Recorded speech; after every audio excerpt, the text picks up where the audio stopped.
Pakar hukum tata negara sekaligus mantan anggota DPR 2004 hingga 2008, Mahfud MD, mendengar gaji anggota DPR sebenarnya tembus miliaran rupiah per bulannya, bukan 230 juta rupiah. Hal tersebut Mahfud sampaikan dalam sebuah wawancara pada Kamis 28 Agustus 2025. Mengetahui kondisi ini, Mahfud mewajarkan jika DPR dikritik karena menerima gaji dan tunjangan yang besar. Mahfud menambahkan apabila gaji dan penghasilan anggota DPR saat ini sudah sangat berlebihan, sehingga jika masih ada wakil rakyat yang korupsi, maka mereka dianggap kurang ajar.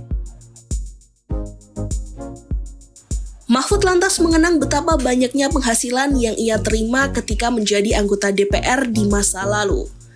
Selain gaji pokok, Mahfud menyebut anggota DPR sudah menerima tunjangan rumah, studi banding ke luar negeri, tunjangan pembahasan UU, dan masih banyak lagi. Mahfud turut melontarkan candaan, di mana saat dirinya meninggalkan DPR dan menjadi ketua MK pada tahun 2008, ia mendadak jadi kaya raya. Saat menjelaskan terkait penghasilan anggota DPR yang tidak hanya sebatas uang sidang dan tunjangan jabatan, Mahfud meyakini masyarakat tidak tahu kalau ternyata anggota DPR berhak melakukan studi banding ke luar negeri setiap membahas satu undang-undang. Mahfud pun mengenang tawaran studi banding ke luar negeri itu ketika dirinya menjadi anggota Pansus Undang-Undang Pemilu. Hanya saja sebelum undang-undang tersebut diundangkan, Mahfud memilih meninggalkan DPR dan pindah menjadi ketua MK. Akan tetapi tawaran studi banding ke luar negeri itu tetap berlaku, meski dirinya sudah pindah ke MK. Sebelumnya, Forum Indonesia untuk Transparansi Anggaran membeberkan penghasilan anggota DPR bisa mencapai sekitar 230 juta rupiah per bulan atau sekitar 2,8 miliar rupiah per tahun.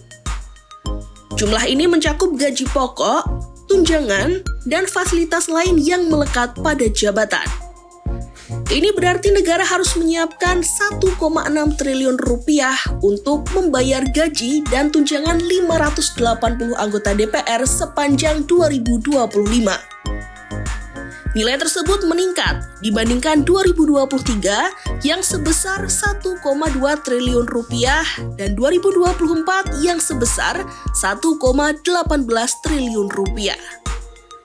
Jika dibandingkan dengan upah minimum di DKI Jakarta sebesar 5,39 juta rupiah per bulan, pendapatan anggota DPR mencapai 42 kali lipat.